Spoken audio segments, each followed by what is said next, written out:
사무에. 아니, 누구를 위하여 여기 있잖아, 보면은. 6절에, 7절. 나를 위하여. 나를 위하여. 사울은 자기를 위하여 무당을 찾았습니다. 그리고 그 결과는 죽음이 왔습니다.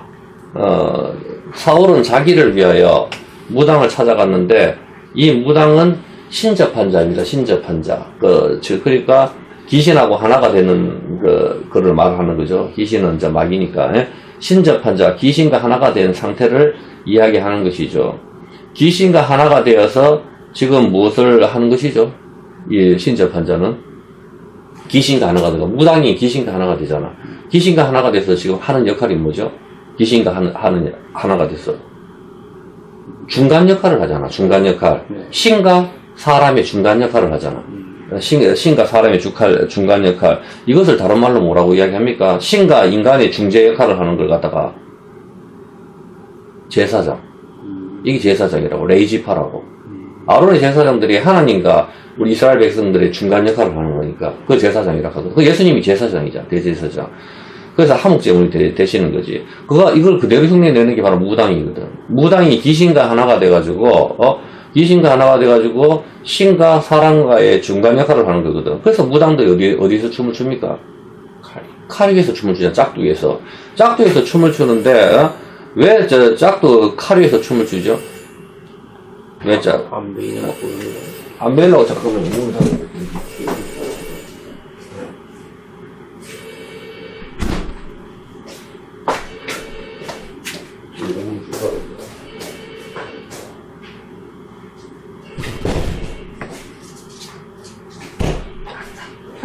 짝두에서 춤을 추는 이유는 뭐죠? 무당이? 짝두에서 춤을 추는 거는 짝두 칼 위에서 춤을 추잖아. 보면은 이 짝두 칼은 생명과 죽음의 경계선이라고. 생명과 죽음의 경계선. 두세 개의 통로잖아. 두세 개의 통로. 여기에서 춤을 추는 것은 자기가 지금 산 자와 죽은 자 죽은 자 사이에 왔다 갔다 한다는 그런 개념이 있는 거거든. 칼 위에 쓰는 거. 우리가 지금 산 자의 땅에 있는데, 우리가 이제 죽은 자의 세계를 보려면 어떻게 돼?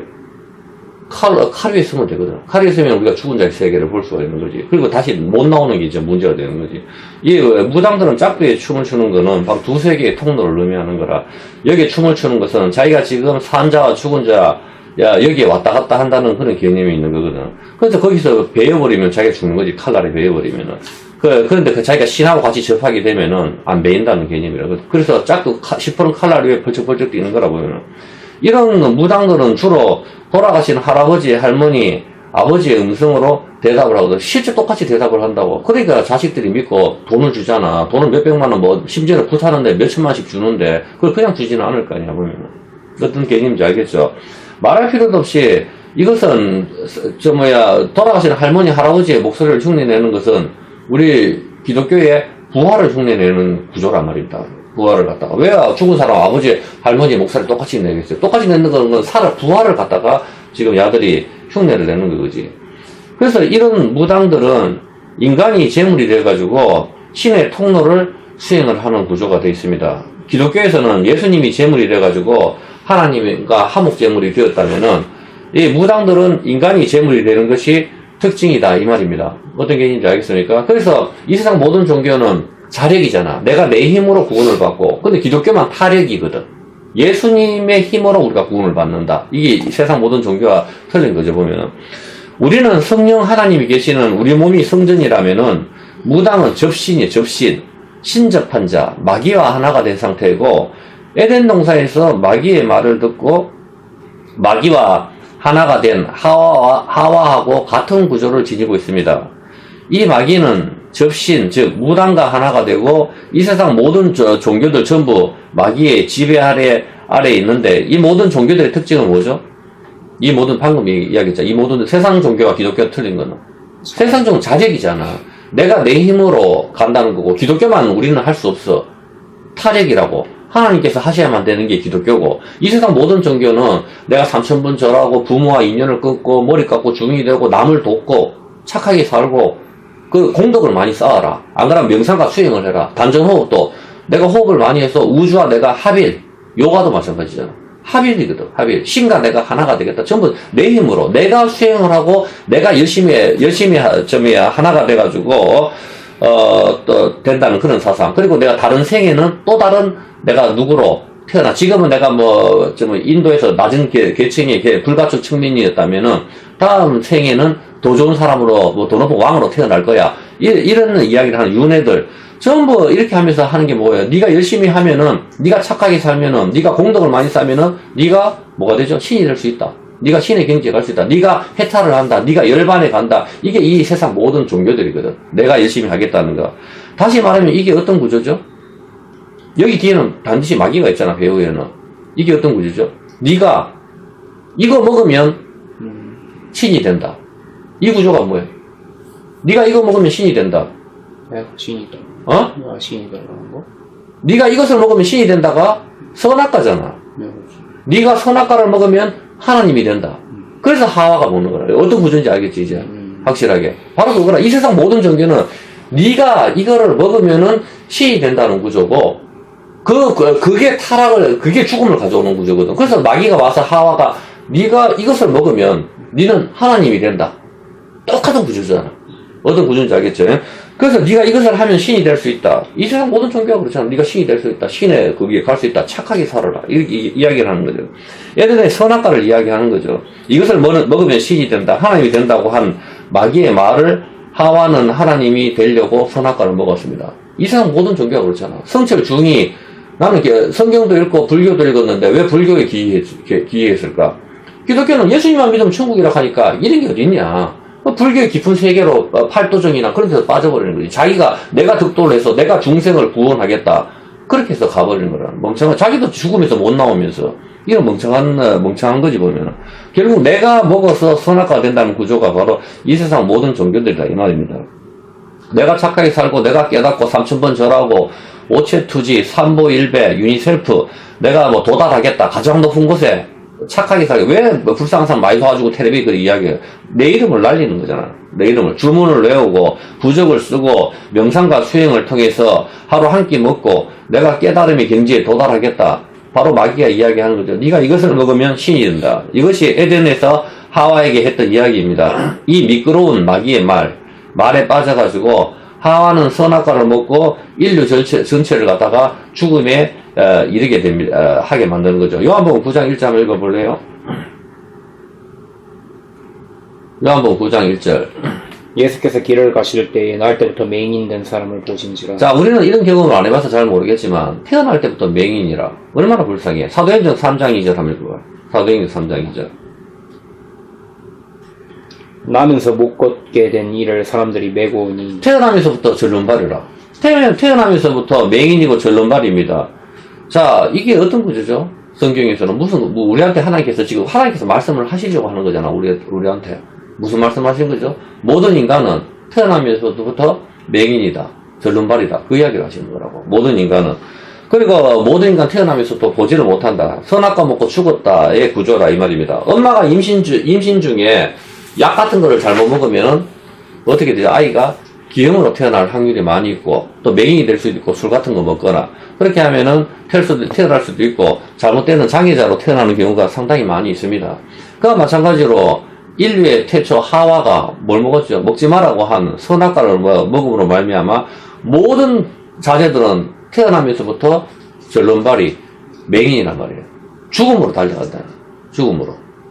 그런 구조를 갖다가 지니게 되는 거죠. 태어나면서부터 나는 것은 모든 인류가 이미 죽었다는 것의 개념인 것이죠.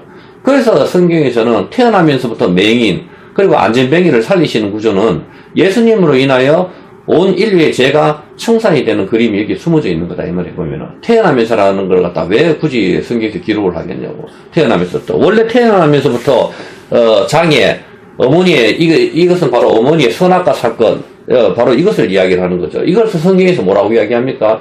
고린도전서 15장 21절 한번 읽어볼래요?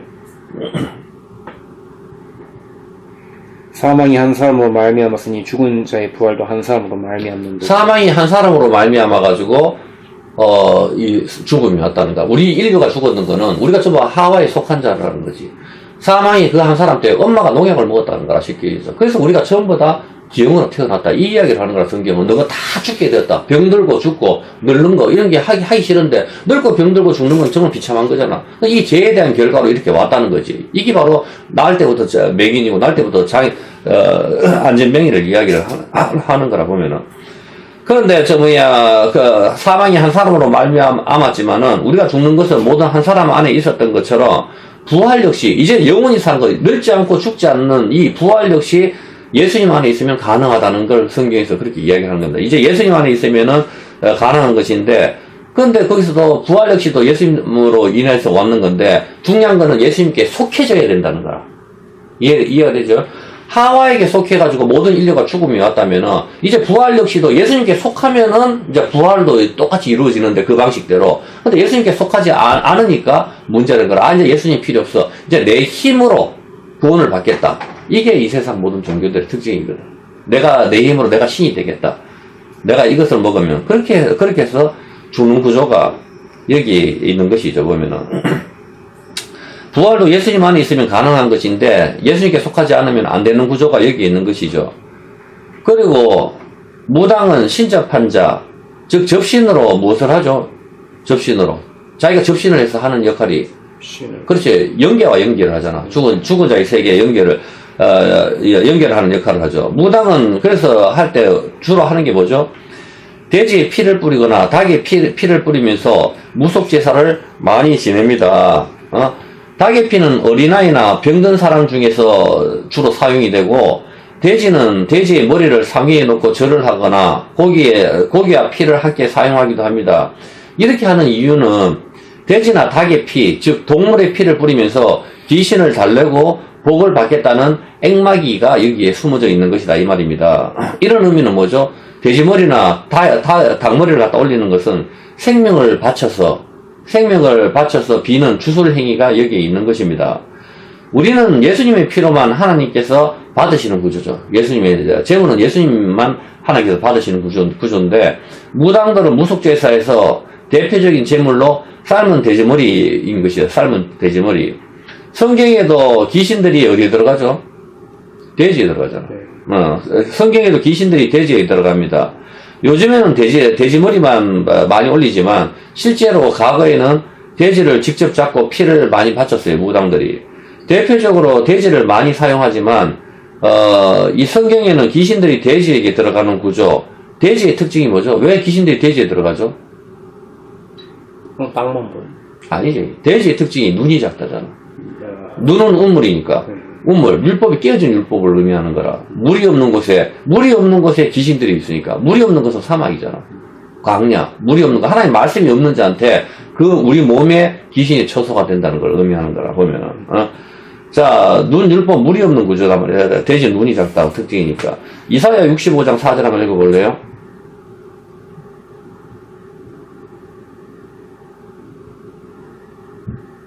(65장 4절) 네. 그들이 무덤 사이에 앉으며 은밀한 처소에서 밤을 지내며 돼지고기를 먹으며 가증한 것들의 국을 그릇에 담고. 그렇지. 무덤 사이에서 밤을 지내고 거기서 돼지고기를 먹는다. 이 가증하다 이야기를 하고 있거든요. 그리고 이사야 66장 3절에 보면은 이사야 66장 3절 소를 잡아 드리는 것은 살인함과 다름이 없이 하고 어린 양으로 제사 드리는 것은 개의 목의 꺾음과 다름이 없이 하며 드리는 예물은 돼지의 피와 다름이 없이. 자, 우리가 헌금을 하는데 하나님께서 뭐라고 말씀하신다고 지금? 돼지의 피로. 돼지의 피를 뿌리는 것 같다. 교회에서 헌금을 해. 열심히 건축 헌금도 하고 11장 우리가 바치는 헌금이 하나님께서 뭐라고 말씀하시는가? 그 돼지의 피다. 그렇게 이야기하는 거야. 돼지의 피는 지금 우리가 공부해 봐서 알지만 이거 우상숭배인데 왜 하나님께서 돼지의 숭배라고 이야기를 하죠? 성경에서 똑같이 말씀하죠. 성경에서는 왜 그들에게는 하나님의 말씀을 듣고 떠는 자, 죄를 회개하는 사람들, 이것이 진짜 헌금인데 성경은 그 이야기를 하잖아 지금. 그런데 이것이 없이 소를 잡아들이거나 헌금을 내는 그것은 바로 돼지의 피와 같다라는 말씀을 하는 것이죠. 그 4절 한번 읽어볼래요? 나 또한 유혹을 그들에게 택하여 주며 그들이 무서워하는 것을 그들에게 임하게 하리니 이는 내가 불러도 대답하는 자가. 자, 그들에게는 내가 헌금도 하고 교회에서 열심히 바치고 교회를 열심히 하지만은 그들에게는 하나님께서 뭘 주신다고? 유혹을 주신다고 하잖아. 유혹은 좋아에 빠지잖아. 야, 이거 정말 내 인생에서 멋진 기회를 잡았는 건데 그 유혹을 주시고 그 다음에 어떻게 돼요? 그들이 무서워하는 것을 그들에게 주겠다. 칼을 무사하면 칼을 주고 병을 무사하면 병을 줘서 하나님께서는 지옥에 보내버리겠다. 그 선언이라. 이 사람들이. 어떤 건지 알겠습니까? 왜 그런가 하면은, 하나님께서는 하나님의 말씀을 듣지 않고 죄만 짓고 하나님이 기뻐하지 않는 것을 택하였기 때문인 것입니다. 쉽게 이야기해서 사울처럼, 이 사람 구조는 뭐죠, 그러면은? 사울처럼, 나를 위하여 신접한 여인을 찾아라. 무당을 찾는 이유는 나를 위하여 신접한 여인을 찾아라. 그런데 우리의 삶은 사나 죽으나 주를 위하여 사는 삶을 살아야 되는데, 나를 위하여 살 때 무당을 찾는 구조라. 그게 돼지머리에 피를 뿌리는 거라고. 그 나를 위하여 하면서 하나님 내가 이렇게 돈을 벌 수 있게 헌금 이만큼 냅니다. 근데 하나님께서는 그걸 보시면서 하나님은 5만짜리가 필요한 게 아니거든. 하나님 우리 중심을 보시고 하나님 말씀을 듣고 떠는 자, 심령에 떠는 자, 하나님 말씀을 두려워하고 이 말씀대로 순종하는 자, 그래서 죽음에서 해방되고 부활의 소망을 누리는 게 이 기독교인들이고 그 소망을 향해서 달려가야 되는데 교회가 타락을 하고 노아처럼 구분하지 않고 이 마지막 때에 구분하지 않고 나를 위하여 할 때 헌금도 바치고 열심히 했다. 그렇게 했을 때 하나님께서는 돼지의 피를 뿌렸다. 그렇게 이야기하는 거예요. 하나님 말씀을 두려워하죠. 그때 하나님께서는 뭘 주신가? 유혹을 주신다고. 유혹. 이야, 내 인생에서 멋진 것 같은데 유혹을 주시고 그 다음에 하나님께서는 뭘 주시는가 하면 그 뒤에 바로 나오잖아 보면은 너가 무서워하는 것을 주겠다. 무서워하는 것이 뭐 그걸 하나님께서 말하시겠다. 내가 제일 무서워하는 것을 하나님께서는 주시겠다는 거예요. 그렇게 이야기하는 거예요. 사울처럼 나를 위하여 신접한 여인을 찾는 것, 주를 위하여. 우리는 노래를 많이 부르죠. 내가 사나 죽으나 주를 위하여. 이제 예수님의 피로 나를 값주고 사셨으니까 내가 주를 위하여 산다 이렇게 하는데, 내가 일본 가서 내가 무조건 전쟁 피해서 살아남겠다. 이게 주를 위한 것인지를 잘 생각을 해봐야 되는 거라. 그렇지 않다면 그거는 돼지의 피를 뿌리는 거, 우상을 숭배하는 그런 구조로 가는 것이죠. 전부 나를 위하여, 이것은 우상 숭배인 것입니다. 주를 위하여 살지 않는 것, 이것은 자기인 것입니다. 그 여기서 잘못해가지고 뭐 물건 하나 잘못 사면은 이건 물려버리면 되지만, 천국과 지옥은 이건 틀린 거거든. 하나님과의 관계가 단절이 되면은 이거는 불쌍한 것이죠. 하나님께서는 그들이 무서워하는 것을 임하게 하시겠다고 합니다. 신명기 5장 8절 한번 볼게요. 신명기 5장 8절. 너는 자기를 위하여 새긴 우상을 만들지 자기를 위하여, 십계명 우리가 읽었지만은 자기를 위하여 우상을 만들지 마라. 바로 이런 구조라고. 나를 위하여. 내가 사나 죽으나 일을 하든지 돈을 벌든지 내가 대한항공을 하든지 뭐든 다 좋다 이거라. 내가 주님을 위해서 예배를 드릴 수 있는지 없는지 주를 위하여 결정하지 않고 나를 위하여 할 때 하나님께서는 버리시는 거라. 그 사람은 잘 되는 것 같아도 무슨 소리냐. 그거를 그렇게 하면 여러분이 하나님을 버리면은 하나님께서도 여러분을 버리는 거야. 인생에서는. 이건이든지 모든 회장들이 노무현 대통령이든지 대통령까지 됐지만은 자살로 인생을 마쳤거든. 100% 지옥이잖아. 말할 필요가 없는 거라. 이거는. 그 사람은 여기서 대통령을 잡았을지는 모르지만은 영원한 지옥으로 이 죽음의 문제가 해결이 안 되는 거라. 우리는 여기서 모이는 게 죽음의 문제를 해결하는 거거든, 사실은. 여러분, 우리가 가만히 잘 생각해 보면은 우리가 안 벌고 일도 안 하고 먹고 살 수 있는 구조를 하나님께서 만들어 주셨거든. 그냥 나무 열매 따먹고 피곤하면은 나무 열매 따먹고 그 쉬면 된다고. 그냥 배고프다 하면 나무 열매 따먹고 놀면 되는데 그런 구조를 인간의 제약으로 인해 모든 게 다 깨어져 버리는 거라. 수고하고 무거운 짐으로 인생이 가버리는 거야. 구조로 바뀌어버리는 거지.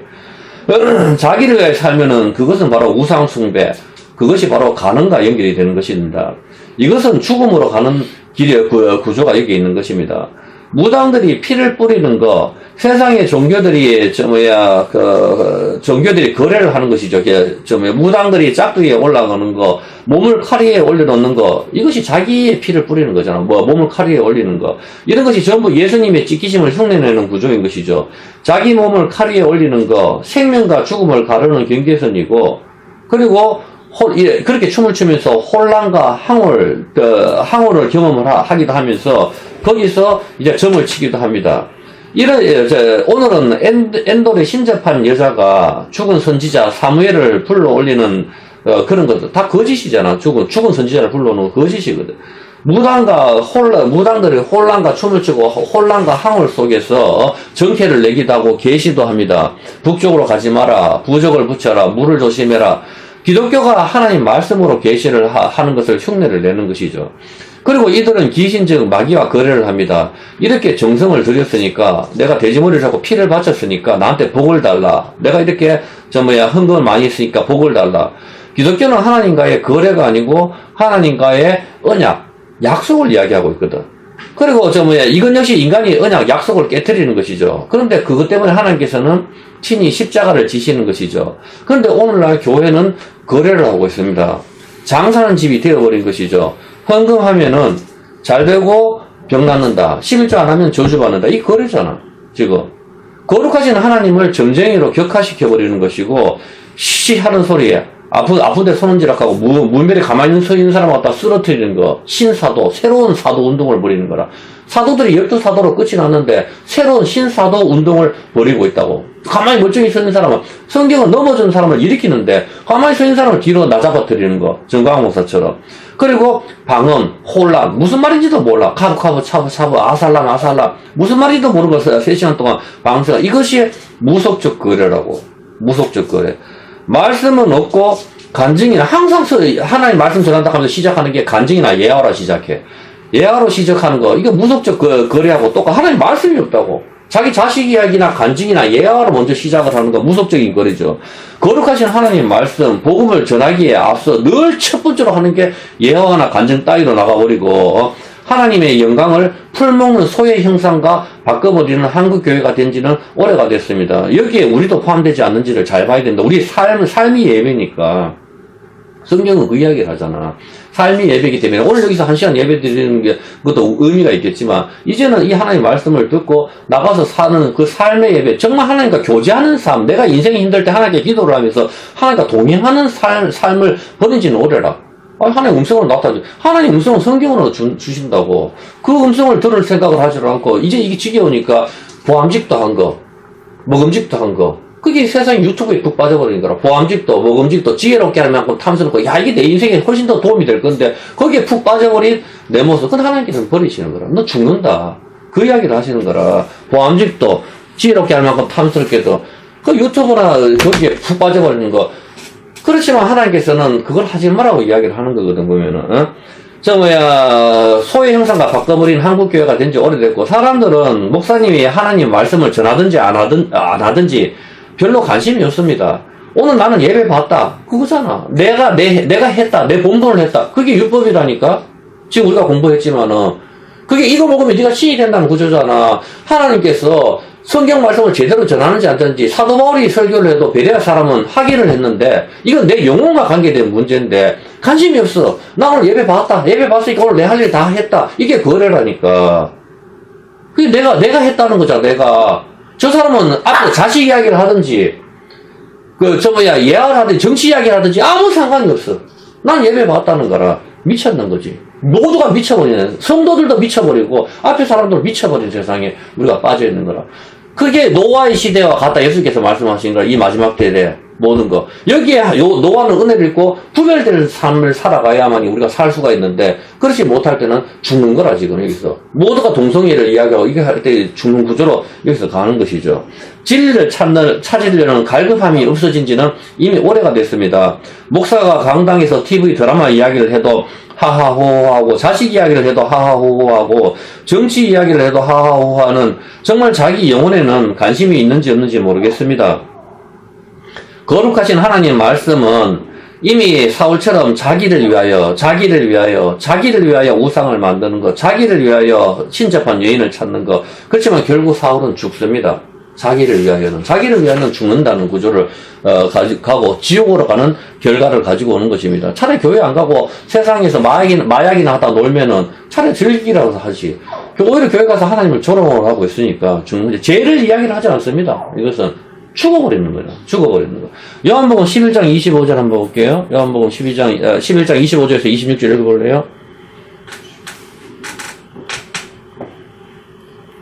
예수께서 이르시되 나는 부활이요 생명이니 나를 믿는 자는 죽어도 살겠고 무릇 살아서 나를 믿는 자는 영원히 죽지 아니하리니 이것을 네가 믿느냐. 자, 우리는 여기서 좀 말씀이 이해가 안 되죠. 죽어서 믿는 자는 어떻게 된다고? 죽어도 살겠고, 예수님을 믿는 죽어도 살겠고는 이해가 돼. 근데 살아서 믿는 사람은 뭐라고 돼 있어요? 살아서 믿는 사람은 영원히 죽지 않는다. 이건 이해가 안 되잖아. 오늘날 장례식장에 맨날 목사님이 와서 이야기하잖아. 할머니 돌아가셨을 때도 와서 목사님이 와서 이 설교를 했잖아. 살아서 믿는 자는 죽지 않는다고 하는데, 우리는 예수님 믿어도 다 죽잖아. 무슨 뜻이지? 죽어도 살겠고는 이해가 되는데, 살아서는 다 죽는데 무슨 말씀이냐 뭐 도대체. 이렇게 넘어가면 안 된다고 생각을 해봐야 된다니까 무슨 말씀하는 것인지. 자, 요한복음 8장 51 똑같은 구절이죠. 요한복음 8장 51장 볼게요. 이거는 뭐 쉬운 구절이죠. 진실로 진실로 너희에게 이르노니 사람이 내 말을 지키면 영원히 죽음을 보지 아니하리라. 똑같은 말이네. 하나님의 말씀을 지키면은 영원히 죽음을 보지 않는다. 똑같은 구절이잖아. 예수님께서 우리가 봐야 되잖아. 나는 부활이요 생명이다. 여러분 믿습니까? 아멘. 다 켜놓고 밖에라고 다 딴짓하는. 모두가 미쳤는 것 같지 않나요? 이 말은 단순한 말이 아니라 우리가 지금 고통스러운 게 병과 죽음 정말 무섭잖아. 이제 우리는 내일 죽을 수도 있고 이 죽음에 대한 문제가 해결이 안 됐는데 여기에 대해서 나는 부활이 생명이다 믿습니다 하고 하는데 살아서 믿는 자는 안 죽는다 하는데 여기서 예수님께서 뭐랄까 내 말을 지키면은 영원히 죽지 않는다고 말씀하시거든. 무슨 뜻이죠? 이것은 말할 필요도 없는 거죠. 내 말을 지키면 영원히 죽음을 보지 않는다. 자, 우리 사람은 예수님을 믿는 사람도 죽는데 영원히 죽지 않는다. 무슨 뜻일까요? 내 말을 지키면 영원히 죽지 않는다. 당연히 이 구절은 뭐죠? 이 구절은 창세기 2장 17절을 이야기하는 거라, 전부 다. 창세기 2장 17절이 뭐죠? 안 찾아봐도 돼. 선악을 알게 하는 열매를 먹으면은 반드시 죽으리라. 하나님이 말씀하신. 선악을 아는 열매를 먹으면은 반드시 죽고, 무트. 죽고 죽는다. 반드시 죽는다 하는데, 이게 신약에 와서 예수님께서는 선악을 아는 열매를, 먹으면은, 하나님 말씀을 지키지 않으면은 죽는다 구조인데, 신약에서는 내 말을 지키면 영원히 산다. 이제 어떻게 연결되는지 알겠어요? 그렇지. 그 구조라고, 바로. 똑같은 하나님께서, 네가 먹는 날에는 반드시 죽으리라. 그렇게 이야기했는데, 신약에서는 이제 내 말을, 하나님 말씀, 선악과 지켜야 되는데, 선악과 안 지켜서 죽음이 왔다면, 이제 내 말, 하나님 말씀을 지키면은 영원히 죽지 않는다. 이 말씀을 하시는 거라고, 지금. 그래서, 네가 이거 먹으면은, 너 반드시 죽고 또 죽는다. 죽고 죽는다. 육체적인 죽음과 영원한 죽음, 죽고 죽는다. 그렇게 하나님께서 말씀을 하시는 거다. 이거 먹으면은. 그런데 예수님께서는 이제 내 말을 지키면 영원히 죽지 않는다. 그렇게 해요. 구약은 말씀을 어기면 죽는다는데, 신약에서는 말씀을 지키면 산다라고. 어떤 구조죠? 이 말씀을 하시는 것이죠. 하나님 말씀을 듣지 않아서 죽고 죽는다면, 이제는 죽어도 살고 살아도 죽지 않는다. 이것은 하나님께서, 똑같은 하나님께서 말씀하시잖아. 이제는 산다. 이제 내 말을 지키면 영원히 산다. 그 구조를 이야기하는 거라. 그래서, 어떻게 되는 거죠? 이제 예수님께서 그 말씀 하시잖아. 어디서 말씀하시죠? 나는 부활이요 생명이다. 나를 믿는 자는 죽어도 살고, 살아서 믿는 자는 영원히 죽지 않는다. 어디서 말씀하시죠? 나사로 무덤 앞에서 이야기하잖아. 마르다가 이야기했을 때. 나사로 무덤 앞에서. 자, 요한복음에는 7개의 표적이 등장하죠. 제일 먼저 표적은 우리가 읽어봤다시피, 가나 물로 포도주를 만드는 사건이 첫 번째 표적이고, 마지막 표적이 죽은 나사로를 살리시는 그런 표적이잖아, 보면은. 어떤 개념인지 알겠죠? 자, 그럼 여기서 이제 공통점을 찾았죠? 가나 첫 번째 표적은 제일 먼저 예수님께서 이 땅에 오셔서 제일 먼저 했는 표적이 뭐예요? 물로 포도주를 만들었잖아. 어디서? 결혼식장이잖아. 마지막 표적은 장례식장이네. 이제 어떻게 연결되지 알겠어요? 요한복음 마지막 7장은 장례식장이잖아. 첫 번째 표적은 결혼식장에서 물로 포도주를 만들었다면은, 마지막 표적은 장례식장에서 죽음을 생명으로 바꿔버리거든. 예수님께서 그 이야기를 하시는 거라 보면은. 자, 그렇다면은, 가나 혼인잔치에서는 결혼과 혼인 이야기가 나오고, 7번째 표적인 나사로 살리시는 것에서는 무덤에서 사람이 나오는 구조잖아, 보면은. 자, 무덤 안에서 생명이 나올 수 없는 곳에서 생명이 나오잖아, 보면은. 무덤에서 생명으로 출생을 이야기하잖아. 무덤이 뭐죠? 임신이잖아. 임신. 여기서 나올 수 없는 곳에서 생명이 나오는 구조라고. 그게 나올 수 없는 강야에서 떡이 내려오는 구조하고 같다고. 사막에서 무슨 떡이 와? 나올 수 없는 곳에 나오는 거. 나올 수 없는 곳에 나오는 게 돌에서 물이 나오잖아. 그 구조거든, 보면은. 첫 번째 이적으로 결혼식이 등장한다면, 마지막 이적으로는 장례식장이 등장을 하거든. 이유가 있는 거라고.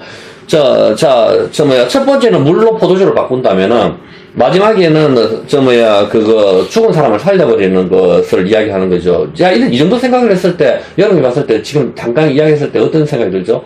성경은 도저히 사람이 쓸 수 없는 책이라고. 성경은. 이런 구조는 맞출 수가 없어. 도저히, 이거 현실에서 도저히 분명히 살아계시고, 우리가 하나님께 기도할 때, 하나님께서는 우리 기도를 반드시 들으신다고. 우리가 어떤 기도라도 드시나고, 결혼 문제, 뭐 사업 문제 다 기도해도 상관없어. 다 기도를 하지 하나님 들으시지만 그 응답은 성경이라고. 그거를 찾아야 돼요. 기도하면서 10분 쉬다 하나님 음성을 듣는 게 아니야. 그거 아니라니까. 그 응답은 성경이라고. 하나님 말씀을 듣고 떠는 자를 하나님께서는 어떻게 한다? 불쌍히 여기시고. 사무엘상 2장 30절 한번 봐요. 사무엘상 2장 30절. 사무엘상 2장 30절에 보면은 그러므로 이스라엘의 하나님 나 여호와가 말하노라 내가 전에 네 집과 네 조상의 집이 내 앞에 영원히 행하리라 하였으나 이제 나 여호와가 말하노니 결단코 그렇게 하지 아니하리라. 나를 존중히 여기는 자는 존중히 여기는 자를 내가 존중히 여기고 나를 멸시하는 그렇죠. 자를 경멸하리라. 나를 존중히 여기는 자를 하나님께서 존중히, 이제 시간이 다 됐으니까 좀 조금만 더 합시다. 하나님을 존중히 여기는 자를 하나님께서 존중히 여기시는 거라. 우리가 주님을 위해서 살지 않고 나를 위해서 살아가는 것은 누구를 존중히 여기는 거죠? 나를 존중히 여기는 거잖아. 말할 필요 없잖아. 그게 돼지, 현금에서 돼지한테 피를 뿌린 거 하나님께서 안 받으신다니까? 온 세상이 하나님 것인데 우리가 5만짜리가 무슨 의미가 있어? 난 내 정성을 다했다고 웃기지 말라고. 그 정성은 세상 종교가 더 열심히 한다니까? 세상 종교가 더 열심히 하잖아. 목욕 제기하고 짝두에서 춤출 수 있냐고. 더 열심히 있잖아. 신을 위해서 감동을 하잖아. 돼지 피도 뿌리고. 그렇게 구조를 하는 거, 이거 먹으면 신이 될 수 있다 구조지만은 그게 아니라니까. 성경은 하나님을 존중히 여기는 거. 우리는 주를 위해서 살아가는 게 주를 존중히 여기는 거잖아. 내가 모두 밥을 먹든 뭐든 이게 주님을 위한 것일까, 주님을 기쁘게 하시는 것일까를 생각했을 때 하나님께서 그 사람을 존중히 여기는 거지. 나를 위하여 한다는 것은 말이 안 되는 거라. 예? 그렇게 하는 거죠. 나를 위하여 우상을 만드는 구조를 우리가 가지고 있는 것이죠. 가나 혼인잔치에 돌 항아리 6개에서 포도주가 쏟아져 나옵니다. 요한복음 2장 6절에서 8절에서 보면은, 안 찾아봐도 아는 거잖아. 예? 돌 항아리 6개가 있었는데, 거기에다 물을 갖다 들어보니까, 돌 항아리 6개에서 이제, 바닥에 포도주가 쏟아져 나와. 돌에서 포도주가 쏟아져 나와. 예? 그리고 마지막 표적은 뭐죠? 마지막 표적. 마지막 표적에 돌로 막아놨잖아. 나사로. 죽은 나사로. 돌에서, 포도주가 쏟아져 나온다면은, 이제는 이게 죽은 나사로 포도주 피잖아, 피. 이제 무덤에서 뭐가 나 생명이 쏟아져 나와. 돌에서. 똑같은 돌에서. 돌문을 열어버리니까 거기서 생명이 쏟아져 나와. 피는 생명이다. 성경에 나오잖아. 피는 생명. 예? 그렇게 하는 거지, 보면은. 그 마지막 표적에서는 똑같은 돌에서 포도주가 나오고, 이 돌문을 열어버리니까 또 돌에서 그게 나오는 거라. 왜냐면 이스라엘은 돌간이거든, 돌. 왜냐면 돌이 기억하다거든. 기억하다 했지. 왜 돌을 올리겠어? 관에다가 유대인들이. 기억하다, 기념하다.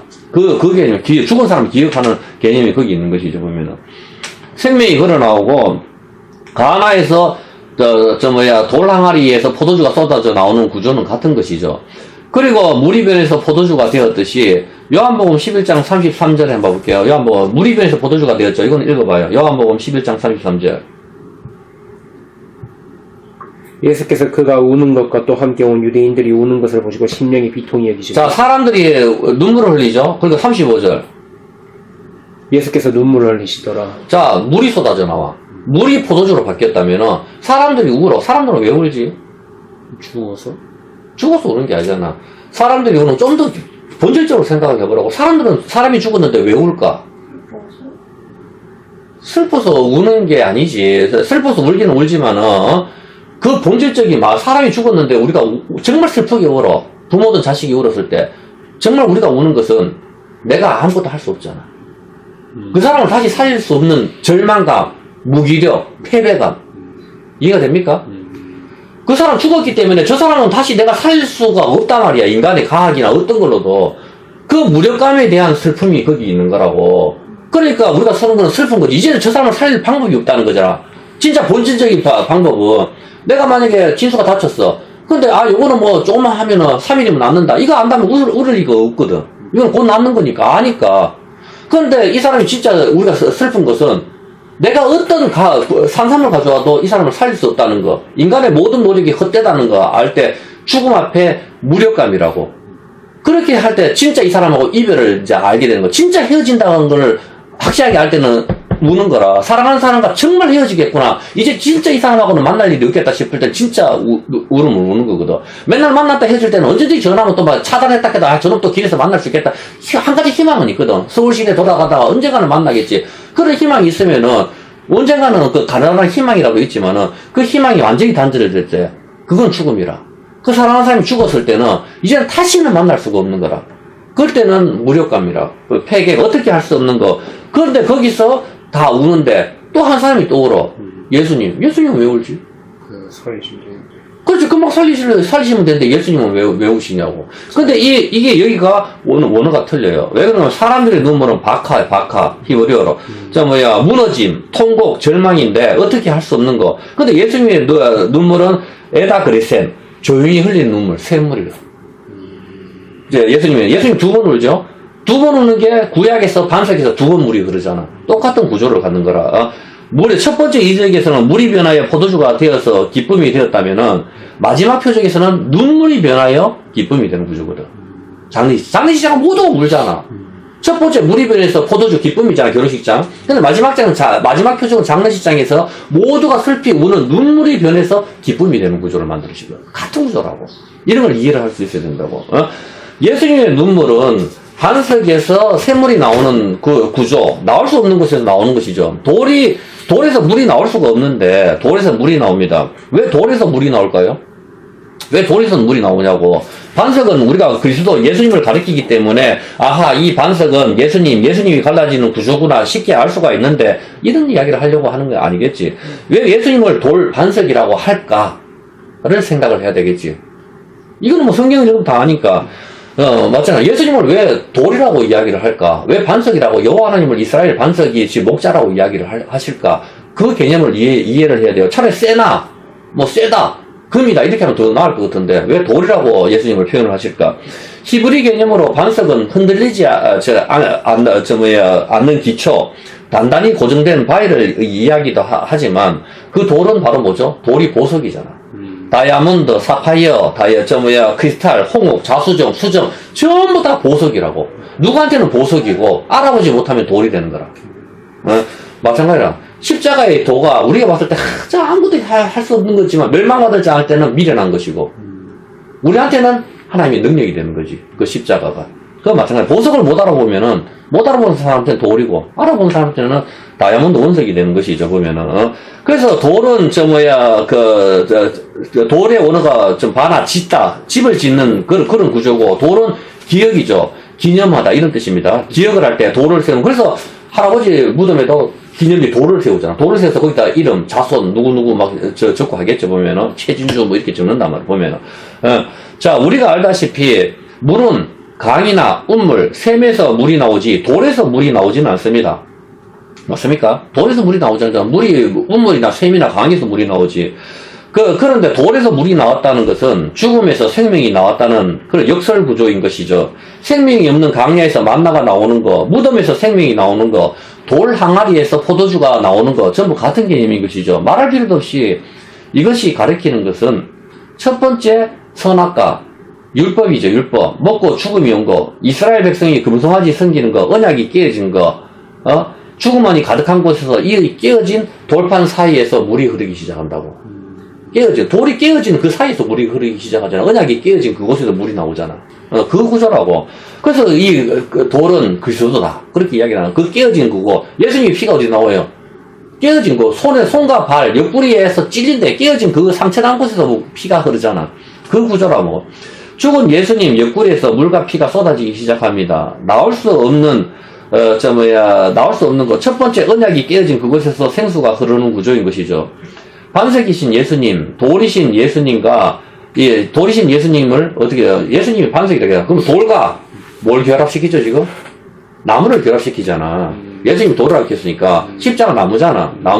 나무에 달리셨다 하잖아, 성경에. 그러니까 돌이라고 십자가는. 나무와 돌과 같이, 결합을 시키고, 누워서 치잖아. 세워서 칠 수는 없잖아, 사람을. 누워서 치고, 십자가를 들잖아. 드는 것은 뭐죠? 집을 짓는 구조란 말이야. 돌과 나무 우뚝 세워지죠. 어디에 세워집니까? 골고다, 해골, 미끄럽다, 대머리. 거기에다가 이 십자가가 세워지는 거라고. 이 미끄러운 거, 마귀의 미끄러운 말이 빠졌는 거. 그 예수님은 이것이 성전이다. 그렇게 말씀을 하시는 것이죠. 이것이 반석에 집을 짓는 구조인 것이죠. 모퉁이 돌인데 예수님의 직업은 목수입니다, 목수.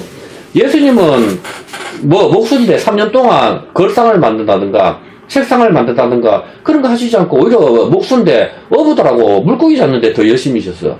근데 이 목수가 마지막에 집을 하나 짓는다고.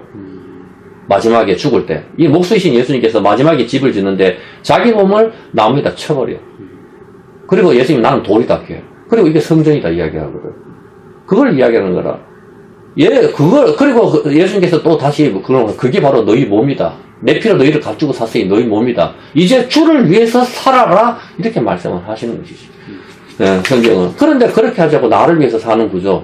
그거는 아닌 거죠. 마지막에 예수님께서 목수인데 책상 걸상 안 만들고 맨날 물고기만 잡으시다가 마지막으로 예수님께서 집을 하나 지으시는데 목수로서 자기 몸을 나무에다 박아버리는 거죠. 집을 짓는 것으로 마무리를 합니다. 그리고 다 이루었다. 그렇게 예수님께서 말씀을 하시는 것입니다. 그리고 이것이 우리가 살 집, 성전이다. 이것이 교회다. 이것이 하나님의 집, 벳이 집이죠. 엘로힘, 하나님의 집이다. 그 옛날 야곱이 잠을 자고 돌로 세운 거, 그 베델 집이죠. 야곱이 누워서 잠을 자는 거. 예수님의 죽음이 바로 하나님의 집, 성전인 것이죠. 그 요한복음 11장 35절 예수님의 눈물은 금방 다시 나사로를 살리실 것이고 또한 일부러 이틀을 더 유하셨다고. 일부러 죽기를 기다리셨단 말이라. 죽을 때 나사로가 죽기를 기다리셨습니다. 그런데 예수님의 눈물을 흘리시는 것은 반석에서 돌이 나오는, 반석에서 물이 나오는 구조, 나올 수 없는 곳에서 물이 나오는 그런 구조인 것입니다. 첫 번째 물이 변하여 포도주가 만들어졌다면 마지막에 모든 눈물을 갖다 변해서 기쁨으로 만드는 그런 것이죠. 그리고 거룩하신 하나님께서 눈물을 흘리시는 거. 여기서 우리가 하나 마지막으로 생각해 봐야 될 게 있어요. 하나님은 눈물을 흘리시면 안 되거든. 그는 신이시기 때문에. 신이 슬픔이 어디 있어? 그렇지만 하나님께서는 잠도 주무시지 않으셔야 된다고. 성경에 잠도 주무시지 않는, 이스라엘 왕은 잠도 주무시지 않거든. 하나님께서 잠도 주무시지도 않는데, 근데 하나님께서는 눈물을 흘리시는 거라. 눈물을 흘리시는 거, 나올 수도 없는 돌에서 물이 나오는 구조는 바로 하나님의 사랑입니다. 깨어진 언약으로 모두가 죽어야 되는 거. 그냥 하나님께서 다 죽여버리시고, 다시 그냥 배반하지 않는 사람을 만드시면 되는데, 그렇게 하지 않으셨습니다. 하늘에 있는 천사들도 배반을 하고, 맞잖아. 마귀 역시 배반을 하고, 인간도 배반을 하지만, 하나님께서는 천사나 사람이나, 모형으로, 이게 로봇처럼 그렇게 만드시지 않으셨습니다. 하나님께서는 이해할 수 없는 사랑이라는 것을, 사랑이라는 것을 우리한테 보여주셨고, 그리고 성경은 하나님은 사랑이시다. 그렇게 이야기합니다. 사랑은 하나님의 본질적인 모습인 것입니다. 그 사랑으로 인하여, 눈물을 흘리시는 것이죠. 절대로 나올 수 없는 돌에서 물이 흐르는 것.